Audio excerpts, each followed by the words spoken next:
chapters in volumes published by Oxford, Rutledge, Duke, Penguin, and others. He will be speaking to us today about the social production of spaces, everyday labor, and the implications of caste as well. I would like to invite you to stage Pro- Professor Dr. P. Sanal Mohan, please. You're welcome, and thank you very much for being with us today.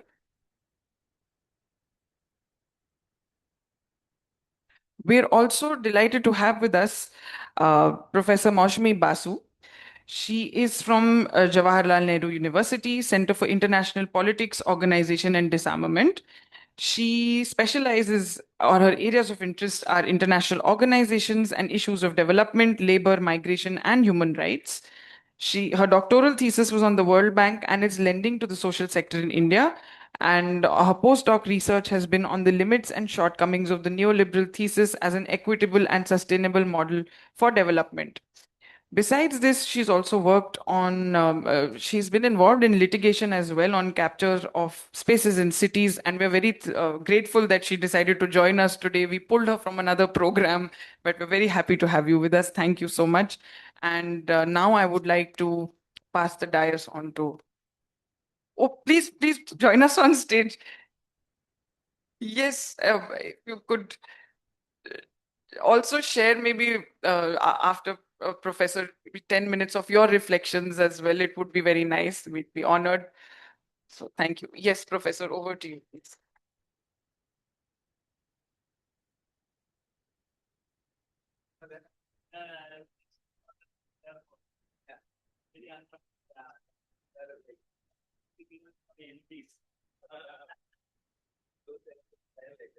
Yeah. So how long should I speak? 25 minutes. And Yeah, because I think we can have a. have some interaction in the middle also. Yes. Yeah, that would be nice.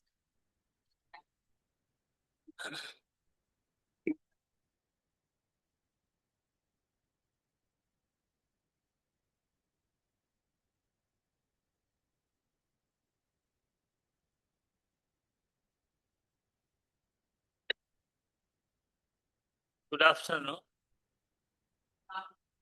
Yeah, thank you. So it's very wonderful occasion to be back in this university, and I'm very glad that this program has taken place because most often we do not see these kinds of themes being discussed as our universities have moved more into money-making business. And we have the dubious distinction in Kerala. We means this, the university where we are located now, which perhaps started this business mode. And now they are thriving as I see some, what is this, WhatsApp feeds I see saying that some startups are coming up and all that. All these kinds of things. Maybe it is good, I do not know, because I might sound very much all worldish. Yet I think universities are not meant for that sort of thing. So therefore, I think there is so much of a premium uh, when you discuss the themes like reimagining citizenship with local governance. Although I am very much skeptical about this local stuff, but I go by the first part of it. In many ways, how do we reimagine? But of course, reimagination has to be located somewhere, and therefore we anchor ourselves in this locality. Uh, the kind of governance that we talk about. So before moving on to this, I should also make sure the fact that I'm not against universities turning themselves into big entrepreneurs. But the history proves that universities are meant for far more lofty intellectual persuasions. But which is what is taking a back seat in our system. And MG University has the dubious distinction of starting it. I don't mind getting recorded on this particular comment. So having said this, so I am thankful to the organizers of this program for giving me this opportunity. And I will speak for 20 minutes and then we can have interaction. And I'm sure that there is nothing much, useful coming out in monologues. So we can have conversations. But I learned from my colleague and friend, Dr. Matthew Varghese, that you had a visit to some parts of Kottayam this morning. And Kottayam is an interesting place in a way because it is sandwiched between this backwater ecosystem and the hills. So you have economic activities located in these areas, which are very specific to those regions. Although we do not find so much of that happening, obviously in the city or town that we refer to as Kottayam. So I have just identified some of the issues. And so thank you very much for a wonderful introduction of me, when you invited me. So that's when I thought about, bringing in the question of caste, because in fact, in my original thinking, I thought that anyway, it is already there. So I did not think very specifically about that. So how is social space produced here?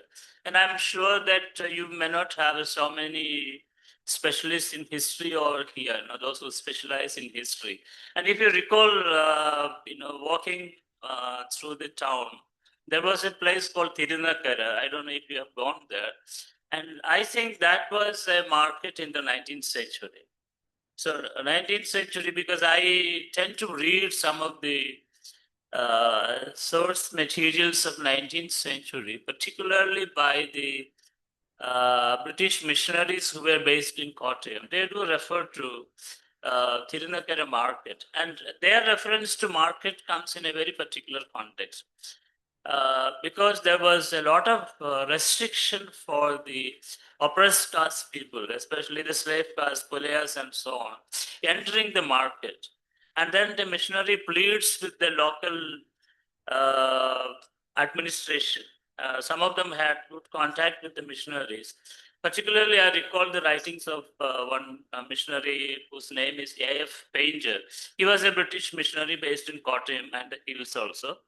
So he intervened, asking the Pravartika. Pravartika is something like modern day Tahsildar, somebody who controls a tehsil, a sub-district area. And he suggested that these Pulayas had grievances because they were not allowed to enter the market at Tirunakar at that point of time, towards the end of 19th century, to sell their stuff. And what all things they bring in? Basically, they are bringing in grass as fodder for cattle. So the grass is collected from the folders around. As you walk, I don't know if you have traveled to that old seminary Chungam area and other places. If you have gone to the, that Bayer region, area where you get boats connected through to the backwaters. So you pass through several stretches of paddy fields. If you look at the 19th century maps of Kottayam, except the hills where today's Kottayam is located, you have vast stretches of paddy fields. So those paddy fields are no more there. But if you look at the old maps and drawings, you see them. So the people, especially from the oppressed caste, they used to cut grass from these folders, from this, the paddy fields, and used to take them to sell. So here you find the two questions that are central to your inquiry of citizenship. Citizenship, I can bring in that because we don't have much time to bring in this question. Because in the late 19th century, in fact, the question of citizenship was discussed in a very big way. In the print and writing of that period, which actually those who were denied of citizenship were not probably aware of this in that manner. Now, why I bring in citizenship? So there is this denial of people from entering market and selling things and so on. And now, if you think of market as economists would tell us, among many of the imaginary lies or unimagined lies that economists tell us, they would tell us that market is always a site where equality prevails. If you have stuff, you can sell. If you have purchasing power, you can buy things. So there is no restriction.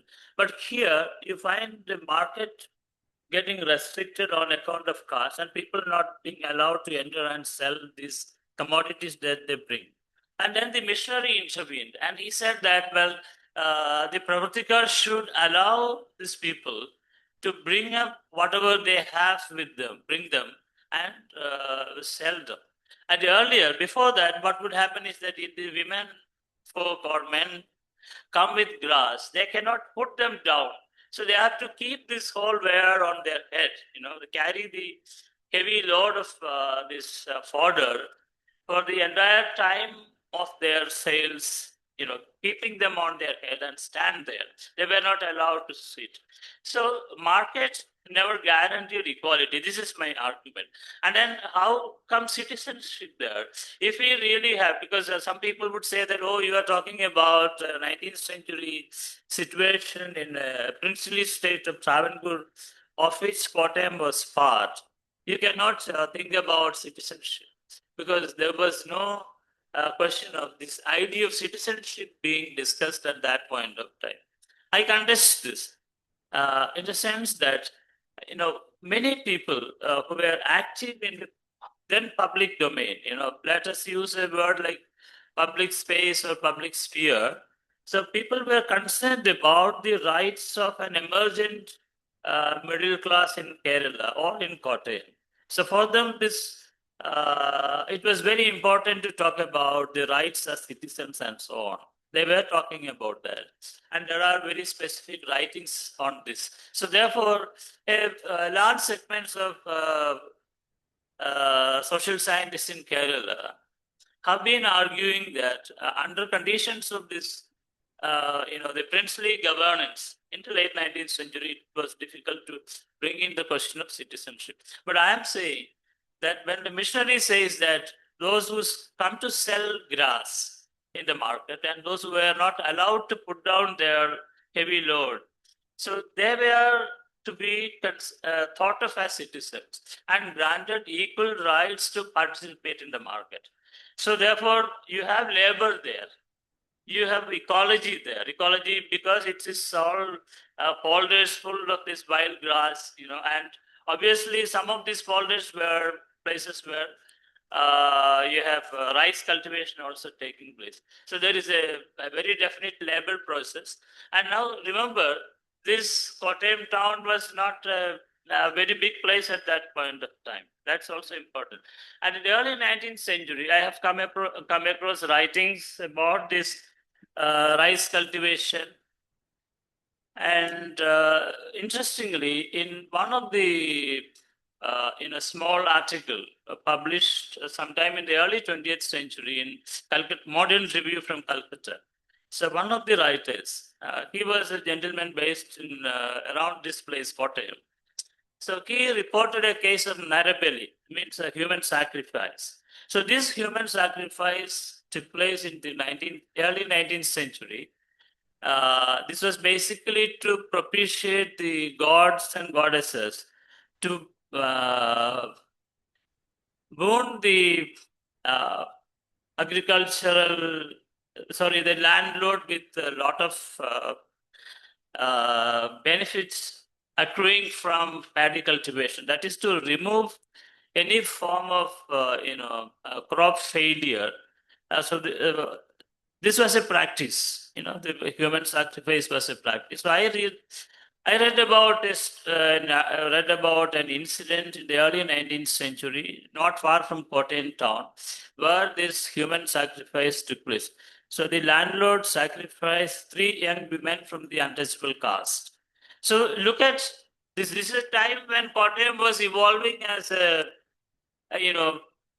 quote unquote modern place. And around the 1850s, the local ruler of Travancore refers to Kottayam as, I quote, chief center of civilization in Travancore.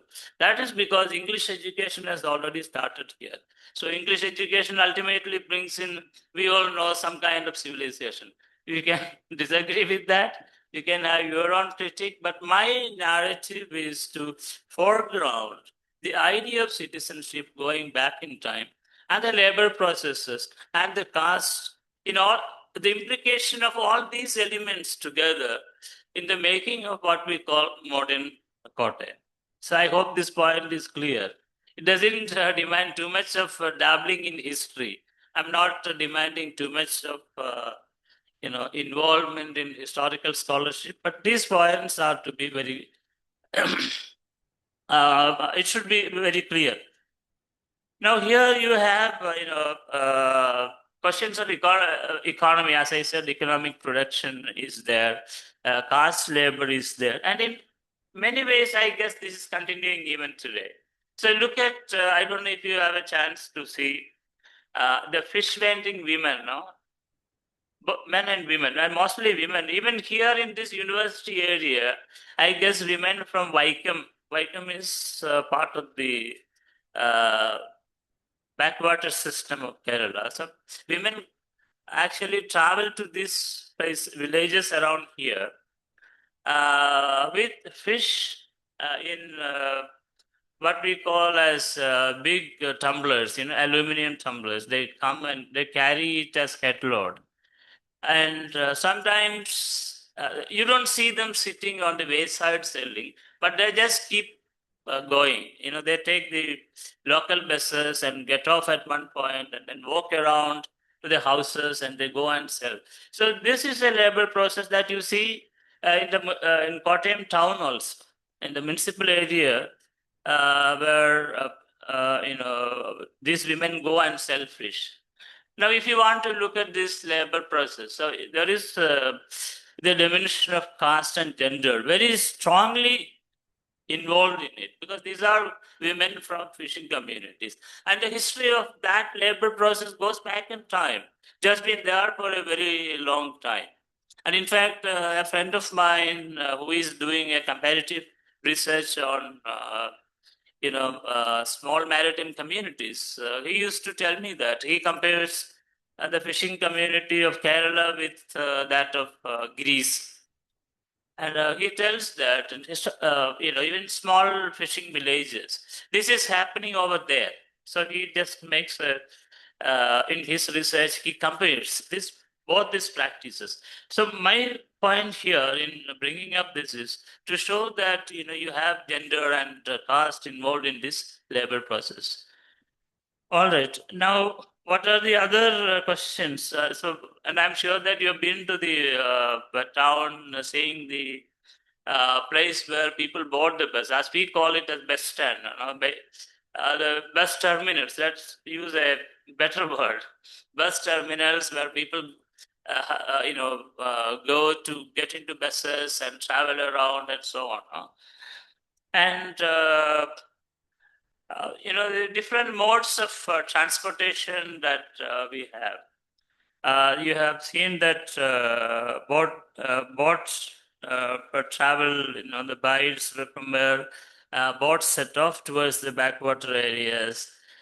Or you may have been to the auto rickshaw stands, the people queuing up for auto rickshaws and so on. So we have transportation as a major segment. So then, how do we really think about this? It's important to think more about, the surface transportation as a very major thing as far as the evolution of an urban center is concerned. The other things I have been referring to, urban economic activities, not necessarily urban economic activities, because the rural roots of those processes are very, very, very clear there. But if you look at modern industries, not many are there in Kottayam.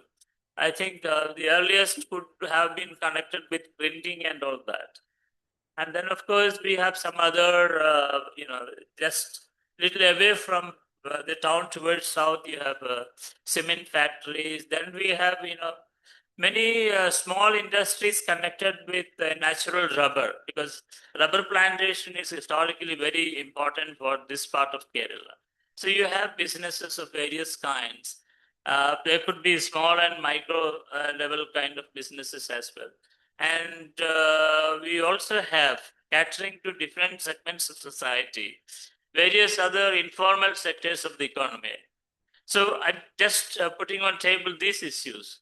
And in all this, if you want to really look at the labor processes, you have the coming together of caste, class, gender, and all that. So these three significant elements of social life gets involved in the production of labor processes there. Yeah, so the same question you see if you look at the service sector, education institutions over here, or the healthcare sector, where women labor is very, very significant. People who are providing nursing care, and unfortunately, they have been struggling for decent wages, demanding that there should be given 40,000 rupees per month as basic salary, whereas they are getting only between 20,000. I mean, they say on record, some people would say that 22,000, but when I was hospitalized, we listened to the conversation of some of the nursing staff there, saying that, oh, in Malayalam they would say, "Anganeyadi nammalokke jeevikka." How these women talking among themselves, how are we going to live? We are getting only 20,000 and less than 20,000 rupees. So, if the officials say that it is 22,000, in private conversation, these nurses would say that they are getting less than that. But now they are demanding 40,000. So they have been striking for that. So this is a major segment where women's labor is very crucial, but they are really exploited. So Kottayam is a place where you can really study this. Okay. Yeah, so like that, we have quite a number of similar issues that really requires a lot of thinking, a lot of research, and so on. So uh, when I use the term like economic activities in the urban context, when I talk about that, I'm actually referring to economic activities that are very specific to urban areas. But in many places in Kerala that are urban, you find this rural-urban continuum. This has been almost all specialists in urban studies, as far as Kerala is concerned. You cannot really distinguish urban and rural as you may want to do in other parts of India. So these are some of the issues.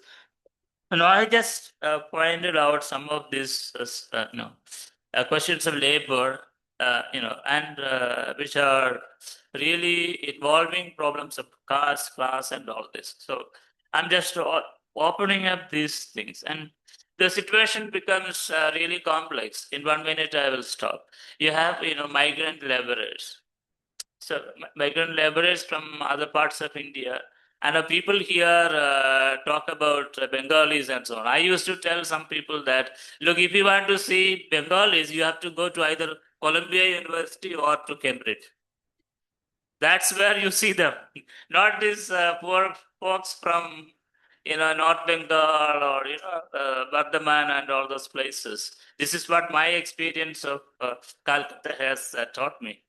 And these are poor folks who do not have much there in the source societies, but you have this huge amount of labor migration taking place. So this actually complicates, the kind of labor processes that we are talking about. Well, there are so many things to talk about, and it is not very good from my side to enjoy it in monologue. So I open it up for our friends here to respond. I mean, share your own ideas.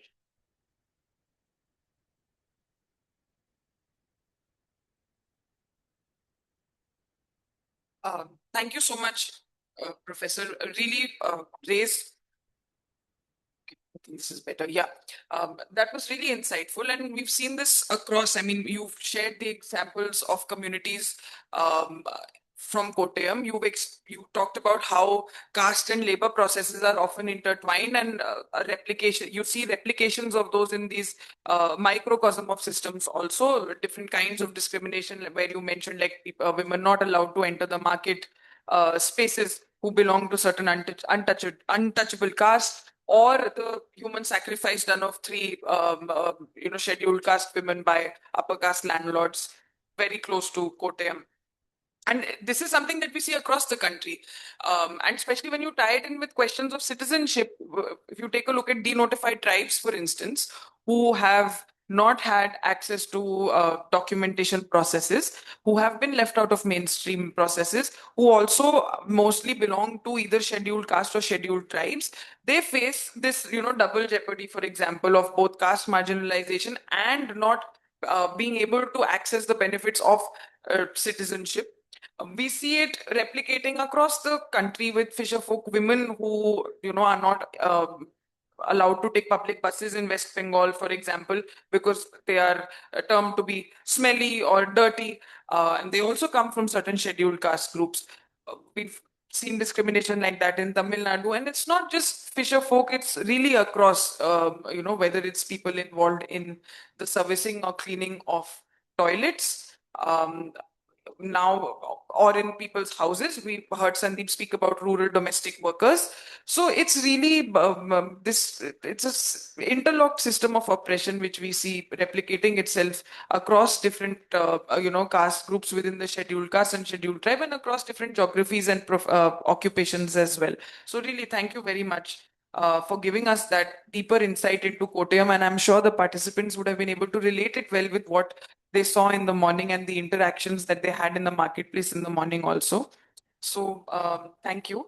And shall we move into few questions before we move to Professor Basu after? I think maybe it would be good if he can answer some questions, if that's all right. So we have one. No, that okay. One question from Guru. Any other questions? Just kindly raise Yes. your hand. Please go ahead. Hello, Professor. My name is Guru Saravanan from Institute of Grassroots Governance. So thanks for sharing, some sort of like ground realities. From our work in Tamil Nadu, areas, and also my village and urban areas where we have seen like, the markets, like especially it was in the main town areas, it was all occupied by dominant oppressor caste. So it becomes very difficult to even rent a place, in the major towns and all. So we went for this field visit today. So, but we have not interacted much, in the markets and all. So I wanted to ask, like, what is the scenario here if a scheduled caste or scheduled tribe can be able to, afford a rented, place or shop? So yeah, thanks.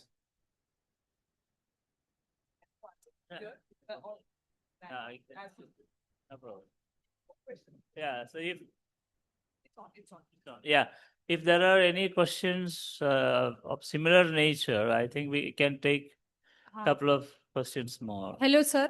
Thank you for your explanation regarding the Kottayam city. I wanted to know that Introduce yourself and where you're from also. That would be nice. Anybody asking questions, please? Yes.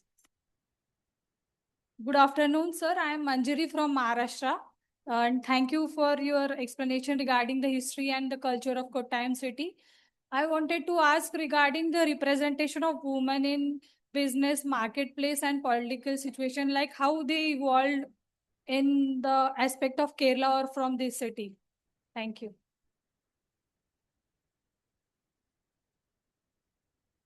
So hello everyone, this is Thiru from Tamil Nadu.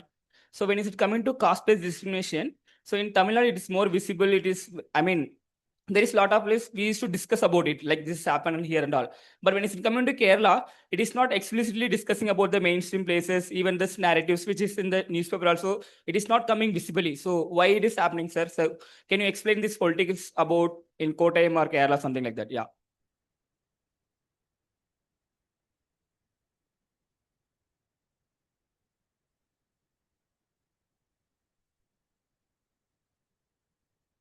Hello, sir. Neetu here. I'm from Kerala only. I just want to ask you about whether can you give us an idea on the impact of rubber plantation economy in the urbanization of Kottayam? It's like, thank you.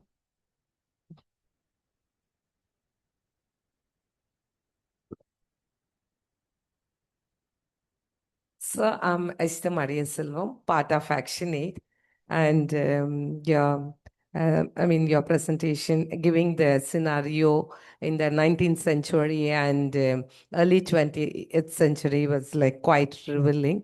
And I would like to understand from your, current understanding and experience, how this scenario is actually, like you have spoken about how caste, class, and gender, like, they play in terms of labor line. Like you just mentioned about this caring, nursing care. I suppose it is in reference to ASHA worker. So, and I do see that itself has become a contesting point, like where people also canvass in terms of not to vote for LDF because their issue has not been addressed, because they've been striking for over almost more than a year.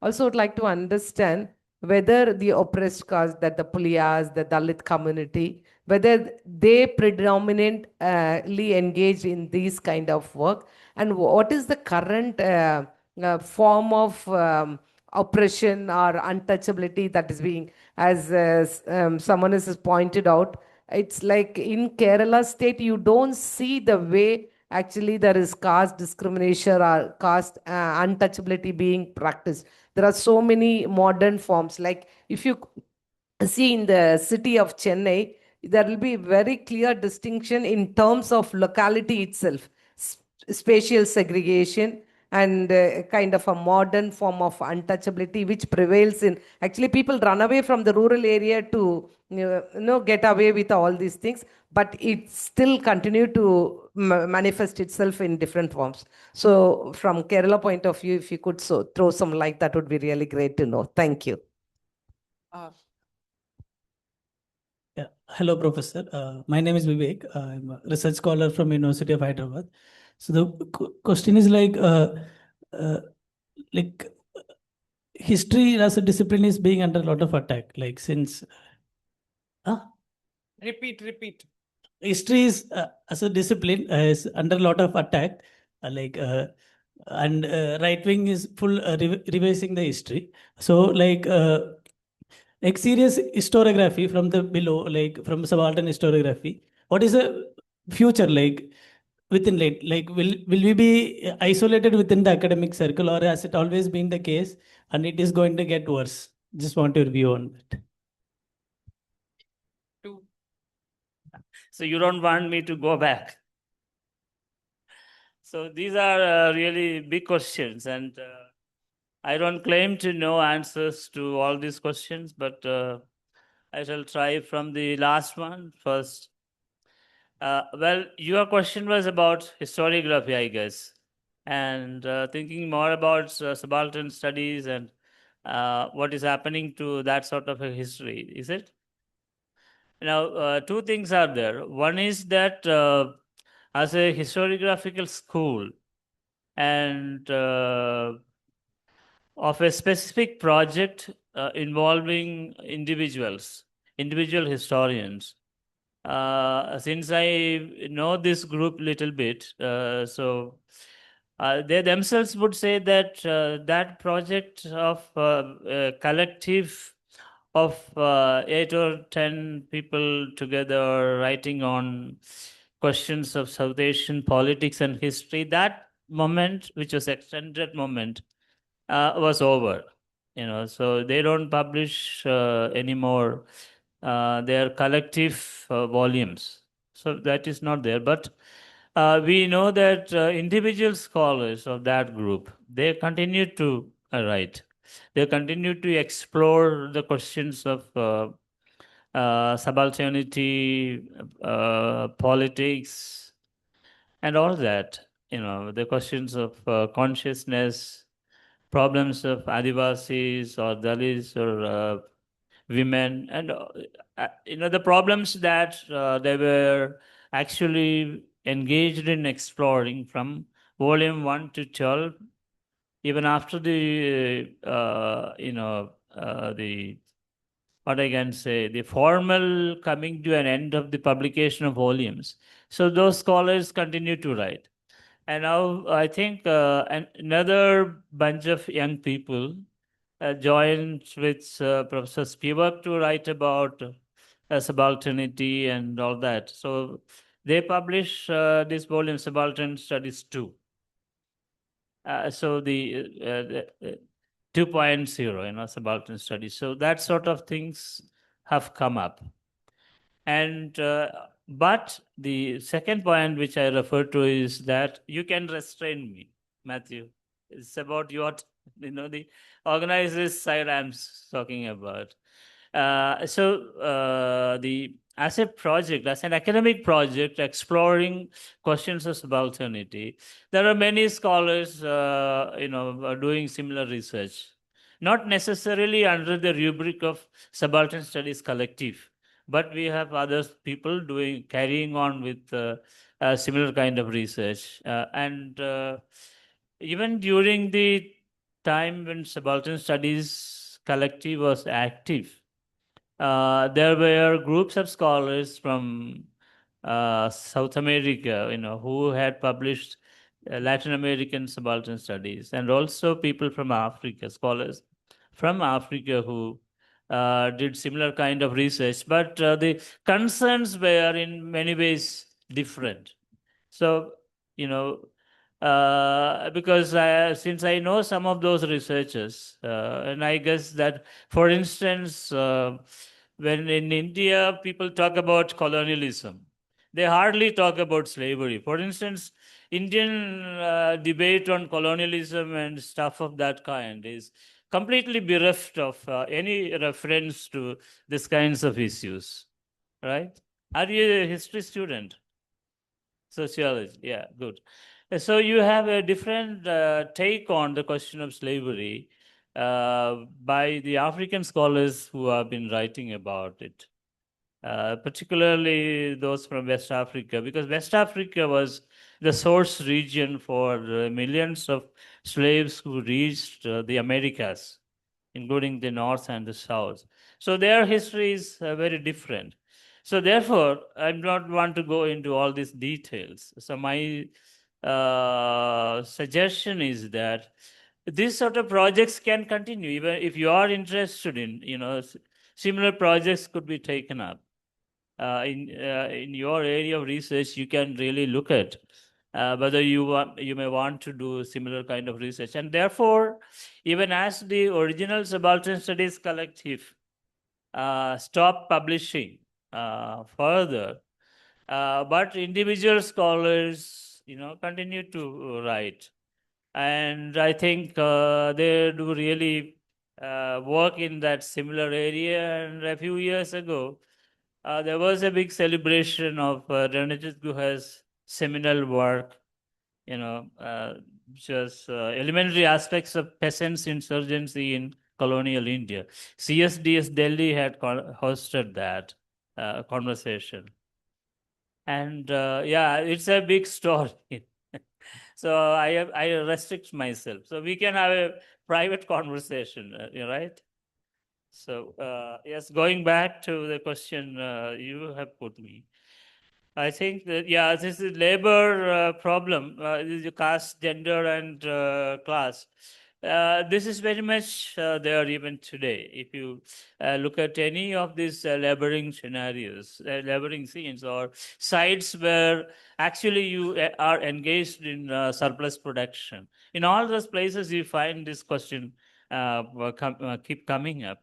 Now, specifically about the ASHA workers problem, I think that was, personally, I feel that it was a singular failure of the left government in not addressing this question and giving themselves up to these technicalities. in the sense that, certain percentage of the funds have to come from the central government and so on. Yet there was nothing wrong from the side of the government to consider their problems and, asking, as they have been asking for a discussion. The government should have listened to their demands, not just listen, own up their demands. There is no point in listening. Somebody is listening, and that's not what democracy should do. They should actually invite these people for discussion and try to resolve this problem rather than festering it with, I think, most of these lame arguments, the government, technical kinds of arguments. That's not going to help. So therefore, I think, personally, I feel that it was a failure of the left politics. The highly bureaucratized kind of leftism failed to actually respond to this. Now, about untouchability and this labor process in Kerala, it happens in a very different way. Because obviously, compared to other parts of India, the formal, kind of preserving this distance pollution or whatever. I mean, the histories of which have been different, but at least from the second half of the 20th century, you find situation changing in a very big way. So therefore, you don't see this happening in Kerala, right? So, but it doesn't mean that the caste distinctions are not there at all. Those are there. Looking at where you are, see, people can make out. This is like a situation where Indians can make out who we are.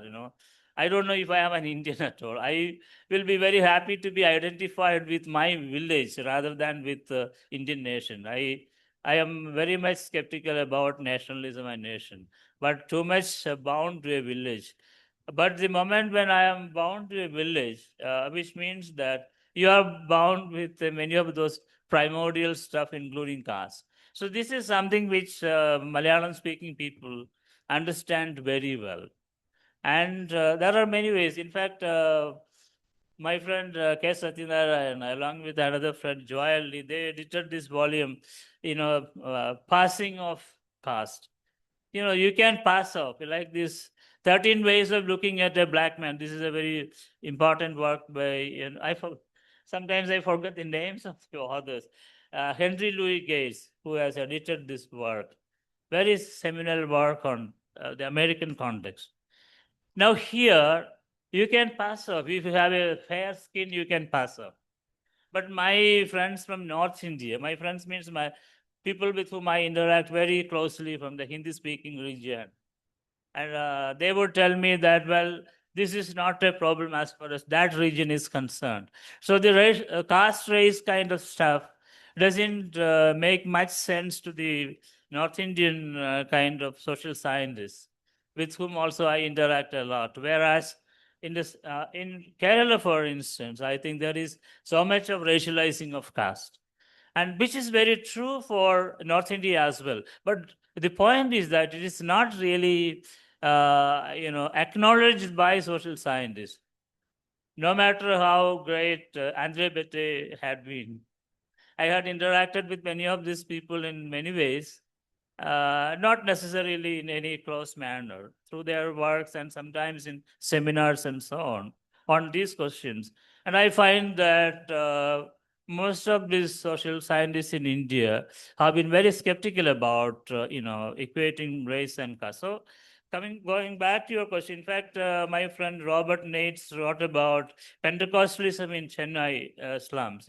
He actually brings in this question of religion and race, caste, and all this. So what I want to say is that, as you said about modern forms of caste discrimination in Chennai, which is very evident.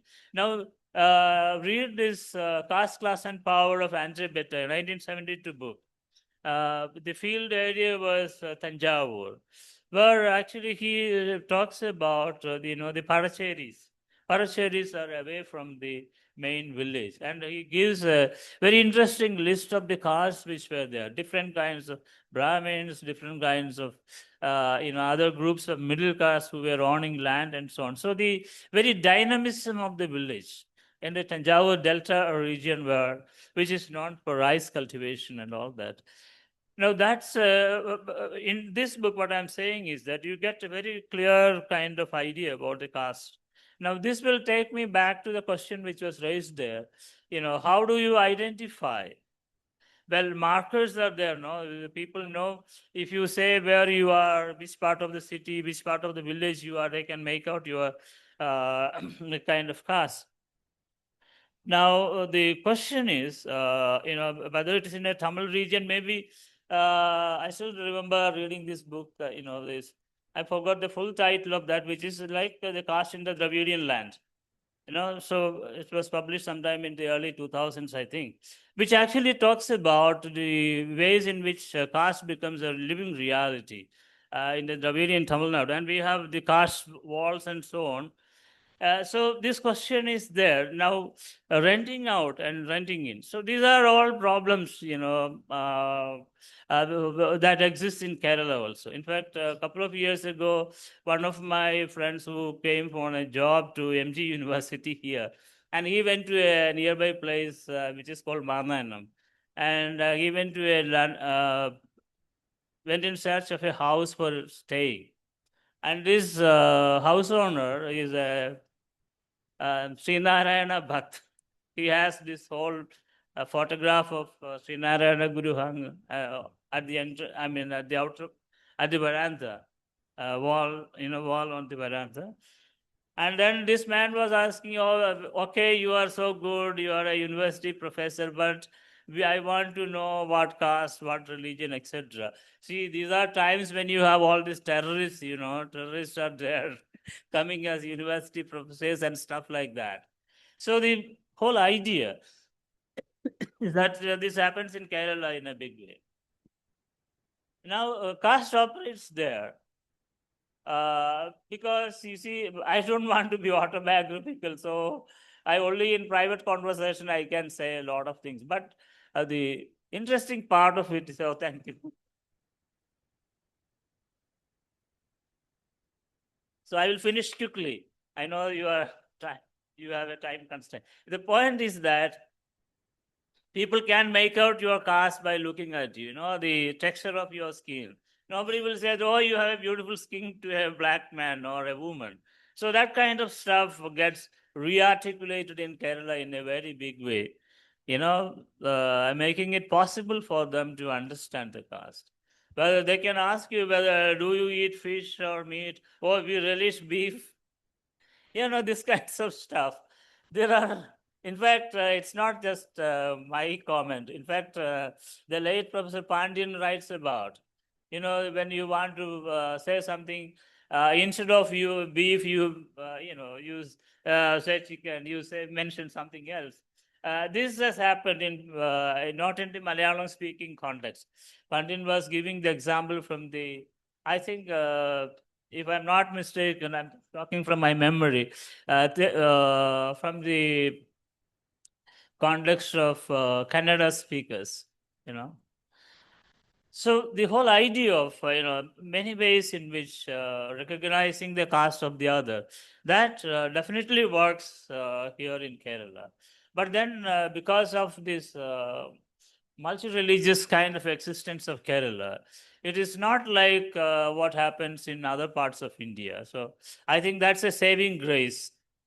So I think that saving grace of Kerala, these multiple religions, religious communities, whatever defects they have, and I think this symbiotic, I quote from Professor M.G.S. Narayanan, this symbiotic existence is wonderful, which I guess is something which makes this region different from the rest of India.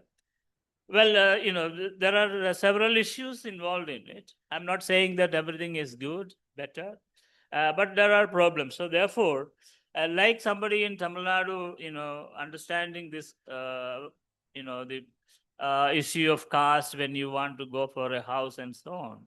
Same thing happens here. In fact, I remember arguing with a political scientist, a very well-known political scientist who said that there is no caste in urban India. This is a few years ago in University of Pennsylvania when I was there. Then this man said, well, I said, you are wrong. But I was very crude. Maybe I was, although I knew that in the US universities you require sophistication, I also had that. But then at some point, I lost my patience with this man. So my real self came out and I said, you are wrong. So you have, anybody can check that, Professor Vamshi Begulabarnam, he has a very interesting YouTube presentation where he talks about caste in urban India. And we all know that there is caste in urban India, whether it is in terms of the, housing societies giving rented apartments to clients and so on. So the other thing that there is no caste in urban India is absolute nonsense, I should say. Isn't it? Fortunately, I never lived in urban India except for 3 years of life in Calcutta. I never lived in urban India, and I never want to be in urban India also. So that's why I said my village stuff, So therefore, we need to really look at this complex nature of negotiating everyday caste both in villages and in urban areas. This is my suggestion to that question. I fully understand, the significance of that. Well, I think, it was Guru who asked that question about renting a place. Yes. Yeah, the impact of rubber plantations. Well, that's a long story for economic historians. I am very much familiar with the debates in this particular area. I think rubber-based industrialization has not taken place much here because the processing takes place elsewhere. The tire industry, etc., are located elsewhere. No, so therefore, but the the backward linkages, the backward linkages are there in the right from the days of this gentleman Murphy who started the first plantations in Kanjarapalli area. Through the expansion of rubber cultivation in other parts of Murphy is the name of the the English entrepreneur who started this, the first plantations here, and then you have thousands of acres of land where the rubber trees are cultivated in Kerala, and that actually became very big because it's a commercial crop and it can be either huge, cultivated as either huge plantations or even small scale. You can have a small piece of land and 100 rubber trees. That will help you well. You needn't have thousands of rubber trees to have a decent life. You just have only 250 rubber trees and you can have a happy life. I mean, it's all, punctuated kind of happiness. It doesn't mean that everything will be fine, but you get access to, at least until very recently, a good source of income and so on. So therefore, for want of time, I just cut there. But the point is that Kottayam really reaped the benefits of rubber plantation. And like different communities involving in rubber plantation. So you have this economic, certain kind of, upward mobility through commercial cultivation, commercial plantation, particularly rubber, catering to a vast segment of population and raising them from raising their economic standards. So only that much I will say. And are you interested in doing? Are you a student doing research in this area or? All right. Okay. So use.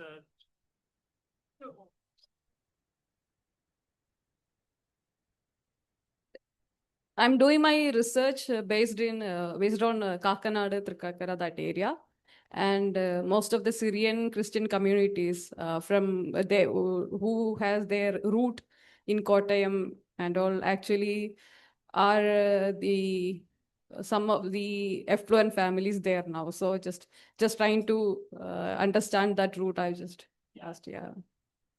Yeah, so the quick response, it is that, one segment of the Syrian Christians actually benefited quite a lot from rubber plantation, Catholics, I guess. So there was a lot of accumulation and things like that. It's a very fascinating area. People have done research in this particular area, and there's a very huge literature to survey. Yeah. So I just cut short because I'm a teacher of history and I will be dragged into all this stuff, and that will destroy your time.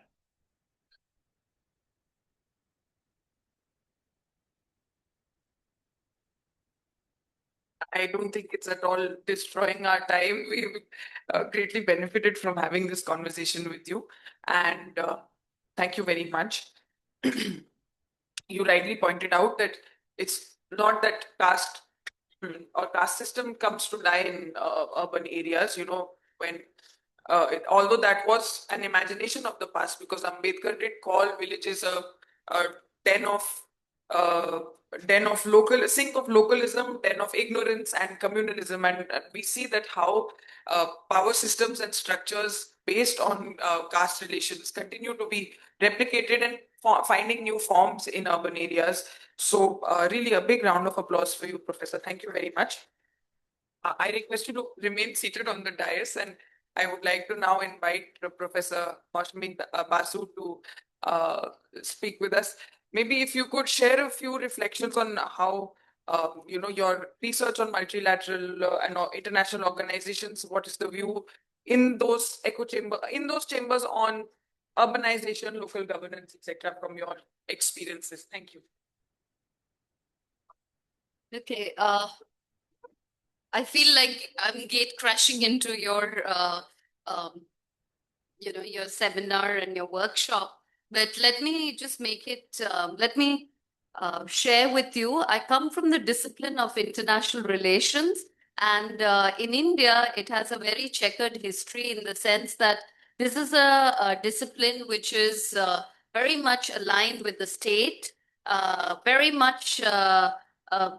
Taken in by securitization and security narratives. So there is a small minority of people in my school who work on different aspects of international relations, where we are trying to get the discipline and the researchers to focus on people's issues. So development is my sector, and that's where I will speak from.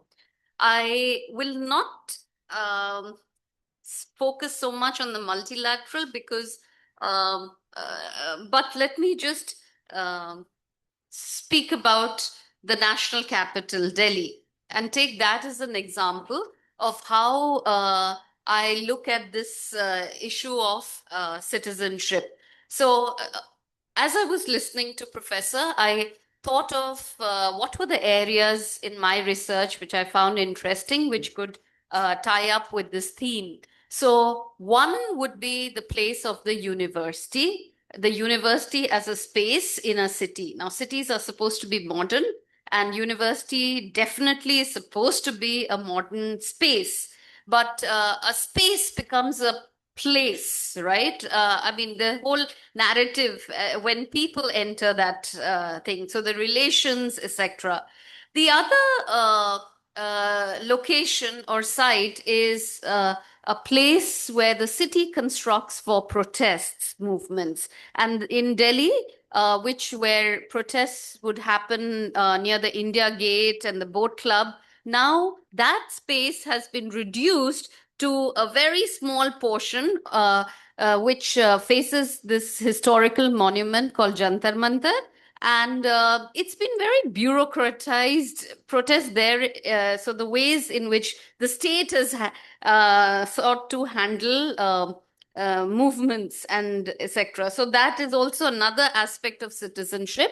And the third is probably the city per se, because it's a city. The city of Delhi is a city of migrants. And among one class of migrants, you have which is very, very conspicuous, is that of construction workers.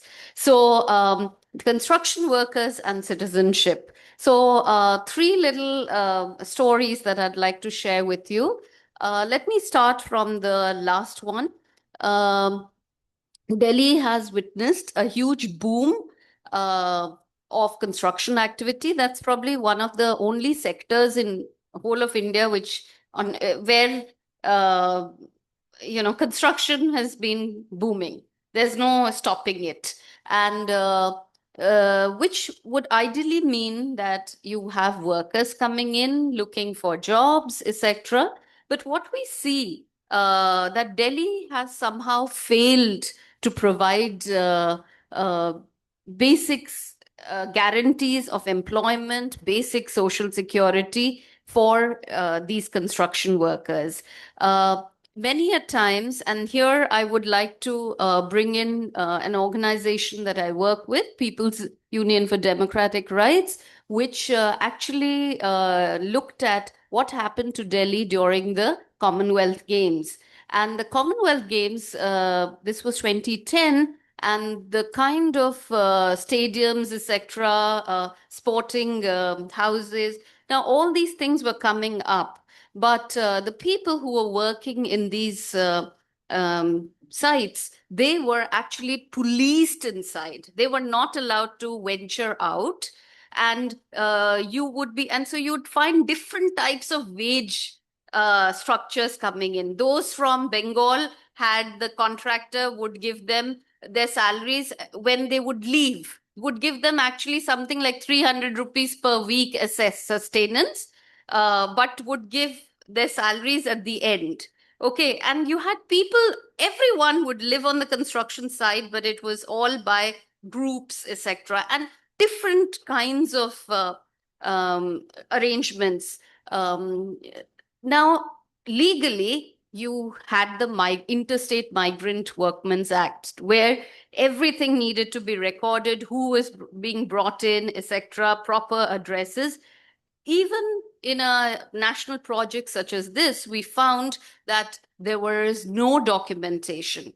The sports complex that was being built by a very important company, which had further subcontracted it to some other company, we found that when the muster rolls were looked at, and they were the addresses were missing, etc. And more than that, they were sent for forensic testing, and we found that there were forged thumbprints on almost all pages. Now, this is something, where which is very, very bizarre. You're getting people into work and you're not paying them wages, and you try and raise the issue, and it's seen as no national pride. These are national games. Don't spoil the thing. So this is one avenue where I really saw that how people who are making the city have no place within it for themselves. They don't even have like simple things which are guaranteed in law, a creche.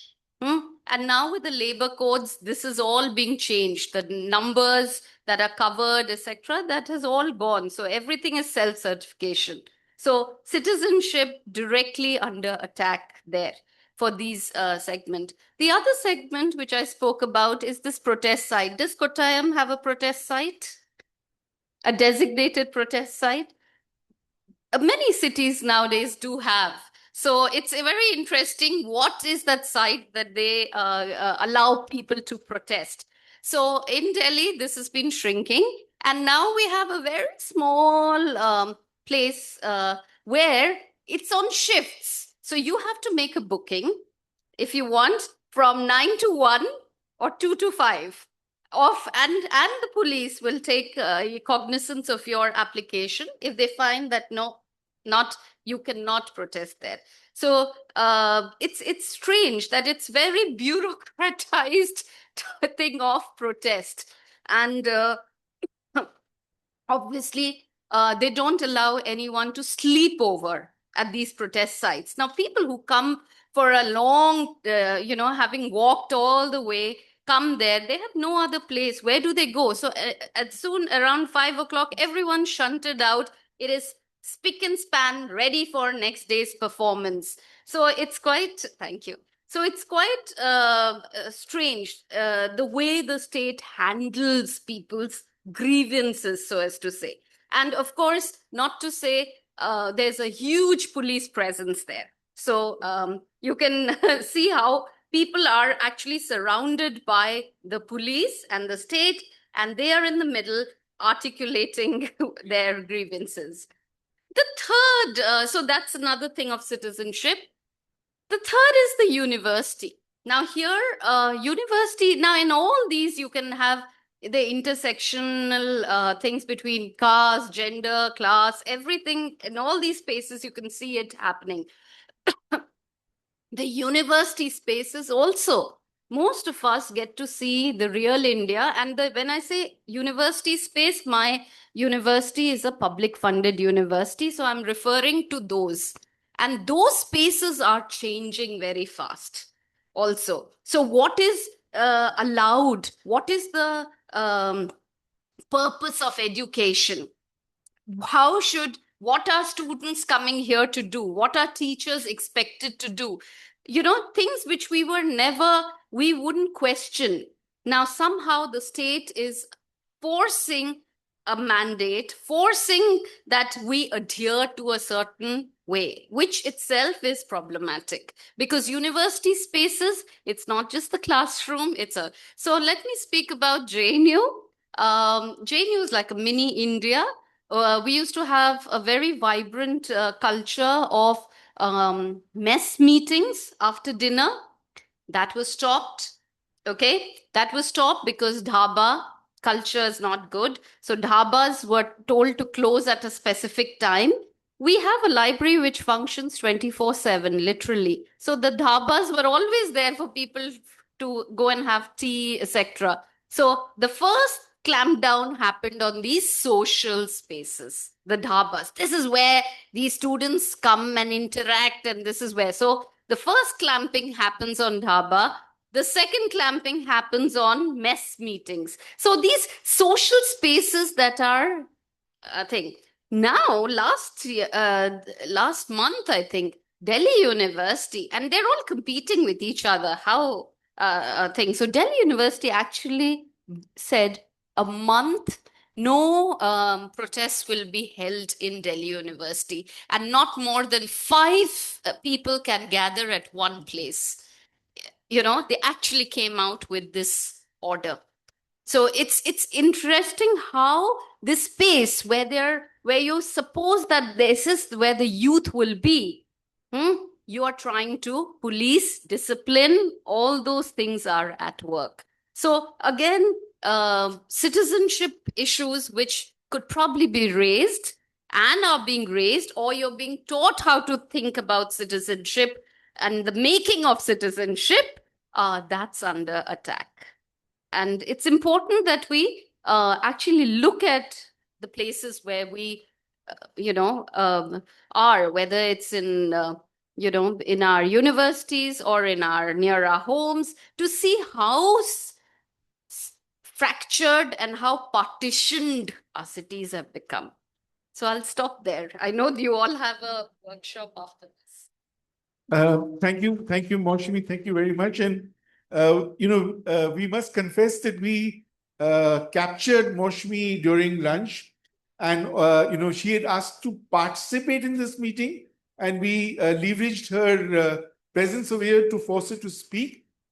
But what she did, listening to what Professor had spoken earlier, is to see what's happening in Kottayam in terms of what's happening in Delhi. And this is something which we all can look in terms of patterns of the way in which spaces evolve that we can see across cities in India. The way in which commons are being reduced. They're either being monetized and marketized and made private, or they are also being made government owned. And then, what makes a city, and that is what P.K. Das had spoken about earlier, about the need to build, recreation spaces, need to build places where people can come together, build the city as a community, which is being destroyed because the state does recognize collective energies as a threat to the state's own power. So, these are the patterns that I think, Moshmi has shared, taking off on what Professor talked about, what you witnessed in Kottayam, the evolution of Kottayam as a city. And thank you very much. I would now like to present both Professor, Moshmi, a bag of tea, which, as all the audience over here knows, this is made by a women's self-help group emerging out of an intervention, a livelihood promotion intervention with survivors of the Wayanad landslide. So please, Esther, may I request you to give Professor, sir, so please come to the stage so that we can take a photograph afterwards, and we could request you to consume the tea and tweet about it and put some praise. Professor, sir.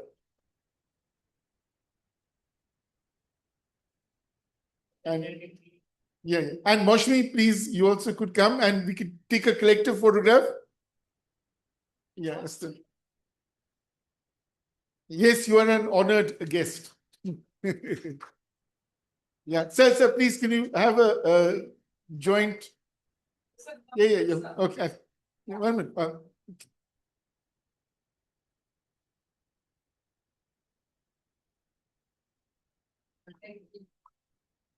Nice.